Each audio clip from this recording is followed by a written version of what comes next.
بسم الله الرحمن الرحيم.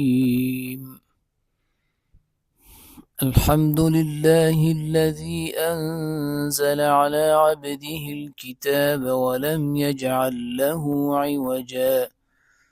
قيما لينذر بأسا شديدا من لدنه ويبشر المؤمنين الذين يعملون الصالحات أن لهم أجرا حسنا ماكثين فيه أبدا وينذر الذين قالوا اتخذ الله ولدا ما لهم به من علم ولا لآبائهم كبرت كلمة تخرج من أفواههم إن يقولون إلا كذبا فلعلك باخع نفسك على آثارهم إن لم يؤمنوا بهذا الحديث أسفا إنا جعلنا ما على الأرض زينة لها لنبلوهم أيهم أحسن عملا وإنا لجاعلون ما عليها صعيدا جرزا أم حسبت أن أصحاب الكهف والرقيم كانوا من آياتنا عجبا إذ أوى الفتية إلى الكهف فقالوا ربنا آتنا من لدنك رحمة وهيئ لنا من أمرنا رشدا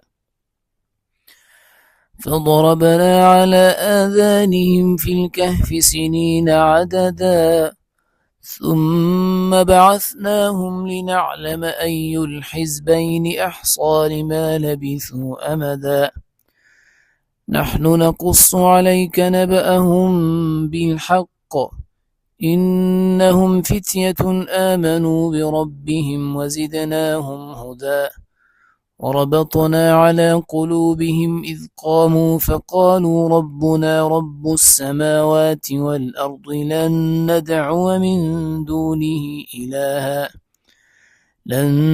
ندعو من دونه إلها لقد قلنا إذا شططا هؤلاء قومنا اتخذوا من دونه آلهة لولا يأتون عليهم بسلطان بين فمن أظلم ممن افترى على الله كذبا وإذ اعتزلتموهم وما يعبدون إلا الله فأووا إلى الكهف ينشر لكم ربكم من رحمته ويهيئ لكم من أمركم مرفقا وترى الشمس إذا طلعت تزاور عن كهفهم ذات اليمين وإذا غربت تقرضهم ذات الشمال وهم في فجوة منه ذلك من آيات الله من يهد الله فهو المهتد ومن يضلل فلن تجد له وليا مرشدا وتحسبهم أيقاظا وهم رقود ونقلبهم ذات اليمين وذات الشمال وكلبهم باسق ذراعيه بالوصيد لو اطلعت عليهم لوليت منهم فرارا ولملئت منهم رعبا وكذلك بعثناهم ليتساءلوا بينهم قال قائل منهم كم لبثتم قالوا لبثنا يوما أو بعض يوم قالوا ربكم أعلم بما لبثتم فابعثوا أحدكم بورقكم هذه إلى المدينة فلينظر أيها أزكى طعاما فليأتكم برزق منه وليتلطف ولا يشعرن بكم أحدا إنهم إن يظهروا عليكم يرجموكم أو يعيدوكم في ملتهم ولن تفلحوا إذا أبدا. وكذلك أعثرنا عليهم ليعلموا أن وعد الله حق وأن الساعة لا ريب فيها إذ يتنازعون بينهم أمرهم فقالوا بنوا عليهم بنيانا ربهم أعلم بهم قال الذين غلبوا على أمرهم لنتخذن عليهم مسجدا سيقولون ثلاثة رابعهم كلبهم ويقولون خمسة سادسهم كلبهم رجما بالغيب ويقولون سبعة وثامنهم كلبهم قل ربي أعلم بعدتهم ما يعلمهم إلا قليل فلا تمار فيهم إلا مراء ظاهرا ولا تستفت فيهم منهم أحدا ولا تقولن لشيء إني فاعل ذلك غدا إلا أن يشاء الله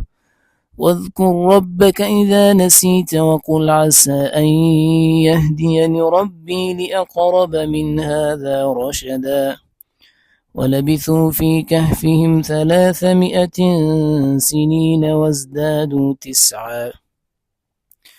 قل الله أعلم بما لبثوا له غيب السماوات والأرض أبصر به وأسمع ما لهم من دونه من ولي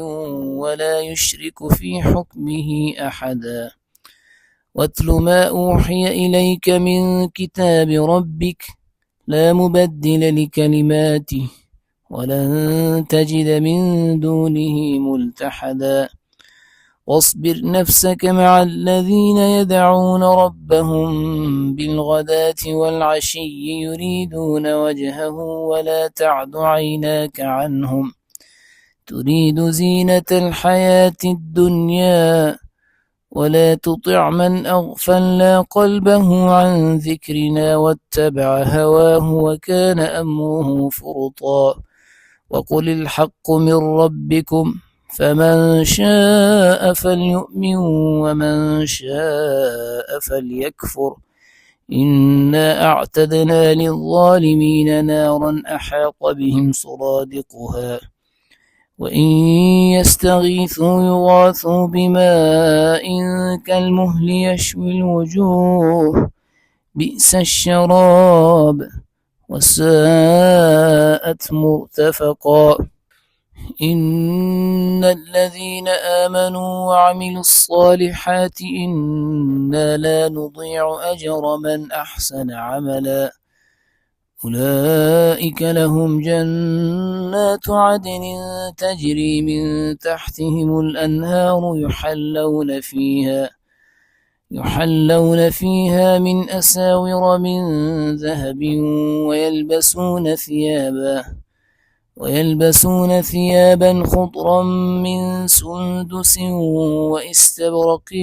متكئين فيها على الأرائك نعم الثواب وحسنت مرتفقا واضرب لهم مثل الرجلين جعلنا لأحدهما جنتين من أعناب وحففناهما بنخل وجعلنا بينهما زرعا كلتا الجنتين آتت أكلها ولم تظلم منه شيئا وفجرنا خلالهما نهرا وكان له ثمر فقال لصاحبه وهو يحاوره أنا أكثر منك مالا وأعز نفرا ودخل جنته وهو ظالم لنفسه قال ما أظن أن تبيد هذه أبدا وما أظن الساعة قائمة ولئن رددت ولئن رددت إلى ربي لأجدن خيرا منها منقلبا. قال له صاحبه وهو يحاوره أكفرت بالذي خلقك من تراب ثم من نطفة ثم سواك رجلا. لكن هو الله ربي ولا أشرك بربي أحدا. ولولا إذ دخلت جنتك قلت ما شاء الله لا قوة إلا بالله إن ترني أنا أقل منك مالا وولدا. فعسى ربي أن يؤتيني خيرا من جنتك ويرسل عليها حسبانا من السماء فتصبح صعيدا زلقا أو يصبح ماؤها غورا فلن تستطيع له طلبا. وأحيط بثمره فأصبح يقلب كفيه على ما أنفق فيها وهي خاوية على عروشها ويقول يا ليتني لم أشرك بربي أحدا. ولم تكن له فئة ينصرونه من دون الله وما كان منتصرا. هنالك الولاية لله الحق هو خير ثوابا وخير عقبا. واضرب لهم مثل الحياة الدنيا كماء إن أنزلناه من السماء فاختلط به نبات الأرض فأصبح هشيما تذروه الرياح وكان الله على كل شيء مقتدرا. المال والبنون زينة الحياة الدنيا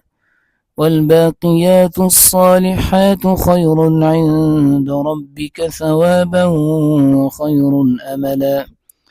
ويوم نسير الجبال وترى الأرض بارزة وحشرناهم فلم نغادر منهم أحدا. وعرضوا على ربك صفا لقد جئتمونا كما خلقناكم أول مرة بل زعمتم أن لن نجعل لكم موعدا. ووضع الكتاب فترى المجرمين مشفقين مما فيه ويقولون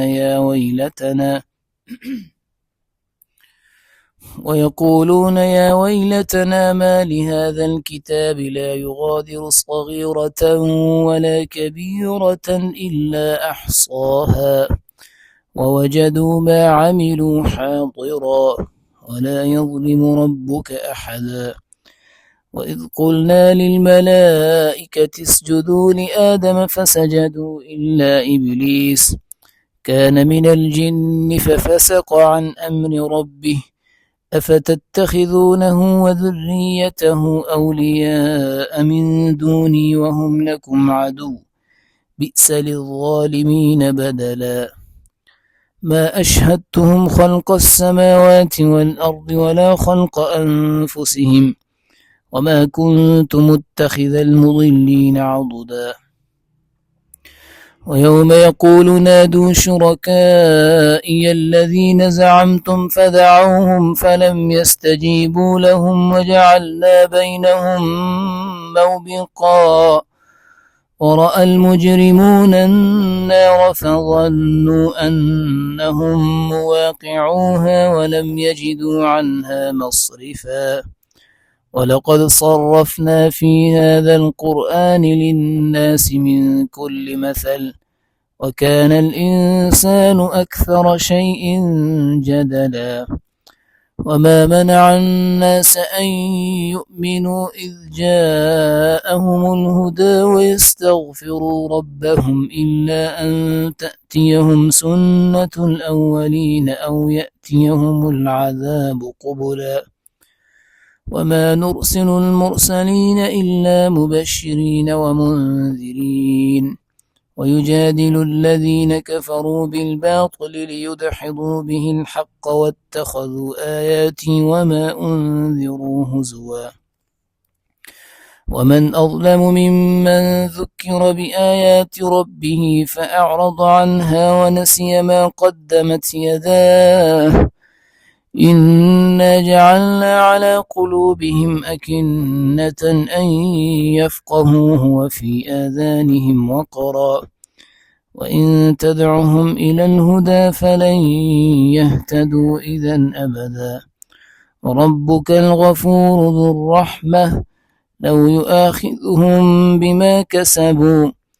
لو يؤاخذهم بما كسبوا لعجل لهم العذاب بل لهم موعد لن يجدوا من دونه موئلا وتلك القرى أهلكناهم لما ظلموا وجعلنا لمهلكهم موعدا وإذ قال موسى لفتاه لا أبرح حتى أبلغ مجمع البحرين أو أمضي حقبا فلما بلغا مجمع بينهما نسيا حوتهما فاتخذ سبيله في البحر سربا فلما جاوزا قال لفتاه آتنا غداءنا لقد لقينا من سفرنا هذا نصبا قال أرأيت إذ أوينا إلى الصخرة فإني نسيت الحوت وما أنسانيه إلا الشيطان أن أذكره واتخذ سبيله في البحر عجبا قال ذلك ما كنا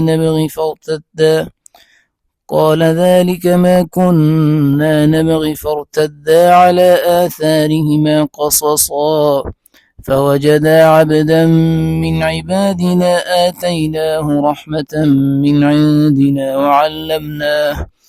وعلمناه من لدنا علما قال له موسى هل أتبعك على أن تعلمني مما علمت رشدا قال إنك لن تستطيع معي صبرا وكيف تصبر على ما لم تحط به خبرا قال ستجدني إن شاء الله صابرا ولا أعصي لك أمرا قال فإن اتبعتني فلا تسألني عن شيء حتى أحدث لك منه ذكرا فانطلقا حتى إذا ركبا في السفينة خرقها قال أخرقتها لتغرق أهلها لقد جئت شيئا إمرا قال ألم أقل إنك لن تستطيع معي صبرا قال لا تؤاخذني بما نسيت ولا ترهقني من أمري عسرا فانطلقا حتى إذا لقيا غلاما فقتله قال أقتلت نفسا زكية بغير نفس لقد جئت شيئا نكرا قال ألم أقل لك إنك لن تستطيع معي صبرا قال إن سألتك عن شيء بعدها فلا تصاحبني قد بلغت من لدني عذرا فانطلقا حتى إذا أتيا أهل قرية استطعما أهلها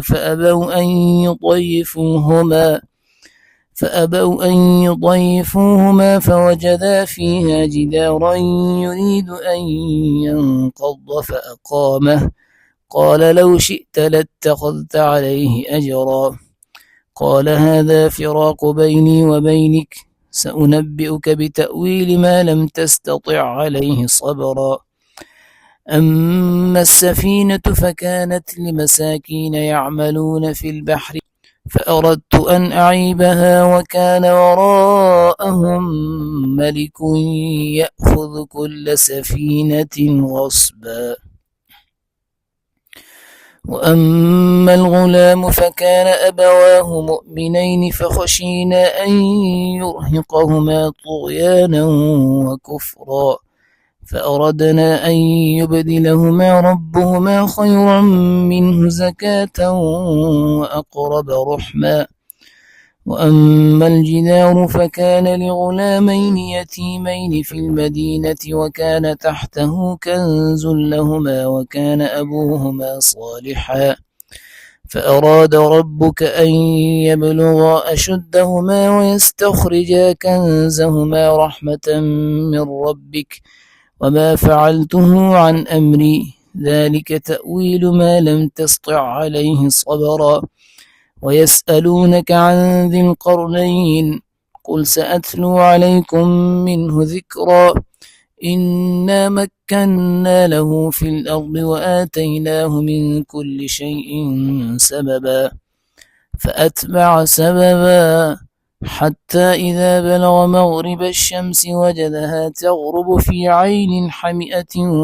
ووجد عندها قوما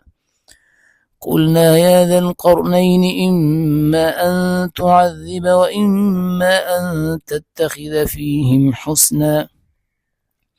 قال أما من ظلم فسوف نعذبه ثم يرد إلى ربه فيعذبه عذابا نكرا وأما من آمن وعمل صالحا فله جزاء الحسنى وسنقول له من أمرنا يسرا ثم أتبع سببا حتى إذا بلغ مطلع الشمس وجدها تطلع على قوم لم نجعل لهم من دونها سترا كذلك وقد أحطنا بما لديه خبرا ثم أتبع سببا حتى إذا بلغ بين السدين وجد من دونهما قوما لا يكادون يفقهون قولا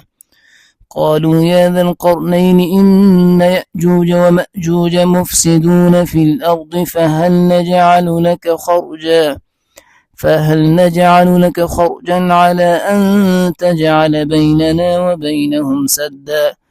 قال ما مكني فيه ربي خير فأعينوني بقوة أجعل بينكم وبينهم ردما آتوني زبر الحديد حتى إذا ساوى بين الصدفين قال انفخوا حتى إذا جعله نارا قال آتوني أفرغ عليه قطرا